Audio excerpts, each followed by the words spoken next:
ನಮಸ್ಕಾರ ಫ್ರೆಂಡ್ಸ್, ಇವತ್ತು ಮಾಡೋಣ ಹಾಗಲಕಾಯಿ ಮತ್ತು ಅಮಟೆಕಾಯಿ ಗೊಜ್ಜು. ಅದನ್ನು ಹೇಗೆ ಮಾಡೋದಂತ ನೋಡೋಣ ಬನ್ನಿ. ಈಗ ಅದಕ್ಕೆ ಬೇಕಾದ ಸಾಮಾನನ್ನು ನೋಡೋಣ. ಬ್ಯಾಡಗಿ ಮೆಣಸು 10, ಧನಿಯಾ 1 ಟೇಬಲ್ ಸ್ಪೂನ್, ಜೀರಿಗೆ 1/4 ಟೀ ಸ್ಪೂನ್, ಅರಶಿನ ಹುಡಿ 1/4 ಟೀ ಸ್ಪೂನ್, ಹುಣಸೆ ಹುಳಿ. ಈಗ ಒಂದು ಪ್ಯಾನಿಗೆ ಸ್ವಲ್ಪ ಎಣ್ಣೆ ಹಾಕ್ತಾ ಇದ್ದೇನೆ. ಇದಕ್ಕೆ ಬ್ಯಾಡಗಿ ಮೆಣಸು, ಧನಿಯಾ, ಜೀರಿಗೆ ಇಷ್ಟನ್ನು ಹಾಕಿ ಸ್ವಲ್ಪ ಹೊತ್ತು ಹುರ್ಕೊಳ್ಬೇಕು. 1 ನಿಮಿಷದ ಹೊತ್ತು ಹುರ್ಕೊಂಡ್ರೆ ಸಾಕು. ಈಗ ಗ್ಯಾಸ್ ಆಫ್ ಮಾಡೋಣ. ನಾನಿಲ್ಲಿ ಅಮಟೆಕಾಯಿಯನ್ನು ಜಜ್ಜಿ ತೋರಿಸ್ತಾ ಇದ್ದೇನೆ. ಹೀಗೆ ಜಜ್ಜಿಕೊಂಡು ಇದನ್ನು ಹಾಕ್ಕೊಳ್ಬೇಕು. ಹಾಗಲಕಾಯಿಯನ್ನು ನಾನು ಆಗಲೇ ಕಟ್ ಮಾಡಿ ಇಟ್ಟಿದ್ದೇನೆ, ನೋಡಿ ತೋರಿಸ್ತಾ ಇದ್ದೇನೆ. 1 ಟೊಮೆಟೊ, ನಾನಿಲ್ಲಿ 1 ಟೊಮೆಟೊವನ್ನು ತಗೊಂಡಿದ್ದೇನೆ. ಈಗ ಹಾಗಲಕಾಯಿ ಮತ್ತು ಅಮಟೆಕಾಯಿಯನ್ನು ಬೇಯಲಿಕ್ಕೆ ಇಡ್ತಾ ಇದ್ದೇನೆ. ಈಗ ಟೊಮೆಟೊ ಹಾಕ್ತಾ ಇದ್ದೇನೆ.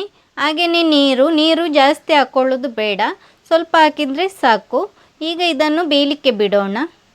ಈಗ ಒಂದು ಮಿಕ್ಸಿ ಜಾರಿಗೆ ಅರಶಿನ ಹುಡಿ, ಹುಣಸೆ ಹುಳಿ, ಹಾಗೆಯೇ ಹುರಿದಿಟ್ಟ ಮೆಣಸು ಮತ್ತು ಧನಿಯಾವನ್ನು ಹಾಕ್ಕೊಳ್ತಾ ಇದ್ದೇನೆ. ಇದನ್ನು ನುಣ್ಣಗೆ ರುಬ್ಕೊಳ್ಬೇಕು. ನೋಡಿ ರುಬ್ಬಿ ಆಗಿದೆ. ಹೀಗೇನೆ ಇದನ್ನು ರುಬ್ಕೊಳ್ಬೇಕು. ನಾನಿಲ್ಲಿ ಇಷ್ಟು ದೊಡ್ಡ ಪೀಸ್ ಬೆಲ್ಲ ತಗೊಂಡಿದ್ದೇನೆ. ನಾವಿಲ್ಲಿ ಗೊಜ್ಜಿಗೆ ಬೆಲ್ಲ ಹಾಕ್ತಾ ಇದ್ದೇವೆ. ಈಗ ಗೊಜ್ಜಿಗೆ ಬೆಲ್ಲ ಹಾಕ್ತಾ ಇದ್ದೇನೆ. ನಿಮಗೆ ಬೆಲ್ಲ ಇಷ್ಟ ಇಲ್ಲದಿದ್ದರೆ ಹಾಕ್ಕೊಳ್ಬೇಡಿ.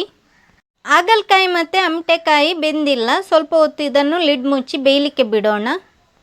ನೀರು ಜಾಸ್ತಿ ಹಾಕ್ಕೊಳ್ಳೋದು ಬೇಡ. ಬೇಯಲಿಕ್ಕೆ ಎಷ್ಟು ನೀರು ಬೇಕು ಅಷ್ಟು ನೀರು ಹಾಕ್ಕೊಂಡ್ರೆ ಸಾಕು. ಈಗ ಮಸಾಲೆಯನ್ನು ಹಾಕ್ತಾ ಇದ್ದೇನೆ. ಮಸಾಲೆ ಹಾಕ್ಕೊಂಡ ನಂತರ ಸ್ವಲ್ಪ ನೀರನ್ನು ನಾನಿಲ್ಲಿ ಹಾಕ್ಕೊಳ್ತಾ ಇದ್ದೇನೆ. ನೋಡಿ ತೋರಿಸ್ತಾ ಇದ್ದೇನೆ. ಸ್ವಲ್ಪ ನೀರು ಮಾತ್ರ ನಾನಿಲ್ಲಿ ಹಾಕಿದ್ದೇನೆ. ಉಪ್ಪು ಹಾಕ್ತಾ ಇದ್ದೇನೆ. ಉಪ್ಪು ರುಚಿಗೆ ಎಷ್ಟು ಬೇಕಂತ ನೋಡ್ಕೊಂಡು ಹಾಕಿದ್ರಾಯಿತು. ಈಗ ಎಲ್ಲವನ್ನು ಚೆನ್ನಾಗಿ ಮಿಕ್ಸ್ ಮಾಡಿ ಇದನ್ನು ಕುದಿಲಿಕ್ಕೆ ಬಿಡಬೇಕು. ಕುದಿ ಬರುವವರೆಗೂ ಇದನ್ನು ಬೇಯಿಸ್ಕೊಳ್ಬೇಕು. 1-2 ನಿಮಿಷದ ನಂತರ ಲಿಡ್ ಓಪನ್ ಮಾಡ್ತಾ ಇದ್ದೇನೆ. ಕುದಿ ಬಂದಿದೆ. ಈಗ ಇದು ರೆಡಿಯಾಗಿದೆ. ಈಗ ಇದಕ್ಕೆ ಒಗ್ಗರಣೆಯನ್ನು ಹಾಕ್ಕೊಳ್ಬೇಕು. ನಾನಿಲ್ಲಿ ಒಗ್ಗರಣೆಗೆ ಸಾಸಿವೆಯನ್ನು ತಗೊಂಡಿದ್ದೇನೆ. ಹಾಗೆಯೇ ಕರಿಬೇವಿನ ಸೊಪ್ಪನ್ನು ತಗೊಂಡಿದ್ದೇನೆ. ಈಗ ಒಂದು ಪ್ಯಾನಿಗೆ ಎಣ್ಣೆ ಹಾಕ್ತಾ ಇದ್ದೇನೆ. ಎಣ್ಣೆ ಬಿಸಿಯಾದ ನಂತರ ಸಾಸಿವೆ ಹಾಕ್ತಾ ಇದ್ದೇನೆ. ಸಾಸಿವೆ ಸಿಡಿದ ನಂತರ ಅದಕ್ಕೆ ಕರಿಬೇವಿನ ಸೊಪ್ಪನ್ನು ಹಾಕ್ತಾ ಇದ್ದೇನೆ. ಈಗ ಒಗ್ಗರಣೆ ರೆಡಿಯಾಗಿದೆ. ಒಗ್ಗರಣೆಯನ್ನು ಹಾಗಲಕಾಯಿ ಮತ್ತು ಅಮಟೆಕಾಯಿ ಗೊಜ್ಜಿಗೆ ಹಾಕ್ತಾ ಇದ್ದೇನೆ. ನನ್ನ ವಿಡಿಯೋ ನಿಮಗೆ ಇಷ್ಟ ಆಗಿದ್ದರೆ ಲೈಕ್ ಮಾಡಿ, ಶೇರ್ ಮಾಡಿ, ಹೇಗೆ ಉಂಟಂತ ಕಮೆಂಟ್ ಮಾಡಿ ತಿಳಿಸಿ. ನನ್ನ ಚಾನಲನ್ನು ಸಬ್ಸ್ಕ್ರೈಬ್ ಮಾಡದಿದ್ದಲ್ಲಿ ಸಬ್ಸ್ಕ್ರೈಬ್ ಮಾಡಲು ಮರೆಯದಿರಿ. Thank you.